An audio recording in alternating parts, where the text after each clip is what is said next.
मित्रांनो, ह्या गणितामध्ये जर आपण पाहिलं तर आपल्याला दोनच संख्यांचा वापर झालेला पाहायला मिळतो आणि दोन्हीही संख्या वर्गमुळात आहे. दोघांमध्येही 2चा फरक आहे. अशा वेळी आपल्याला ह्या गणिताचं उत्तर जर विचारलं तर आपण सरळ 11 अधिक 9 20 उत्तर येतं हे सांगून मोकळं होतो. परंतु ज्यावेळी दोघांपैकी एक संख्या वर्गमुळात असेल, एक वर्गमुळाच्या बाहेर असेल किंवा दोघांमधला फरक हा 2 पेक्षा वेगळा असेल तर मात्र आपलं बेरीज करून उत्तर डायरेक्ट येत नाही. मग त्याच्यासाठी एक कॉमन कन्सेप्ट लक्षात ठेवायची, ती सगळ्यासाठी लागू होते.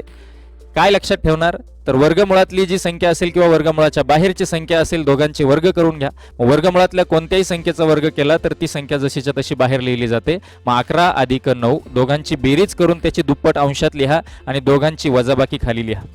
11 अधिक 9 20 गुणिले 2 भागिले 11 वजा 9 2 2 2 कॅन्सल, उत्तर येईल 20. अशाच पद्धतीने पुढच्या प्रश्नाचं उत्तर मला कमेंट बॉक्समध्ये सांगायचं आहे. आणि व्हिडिओ आवडत असतील तर कृपया लाईक करा, चॅनलला सबस्क्राईब करा, इंस्टाग्रामला फॉलो करा. धन्यवाद.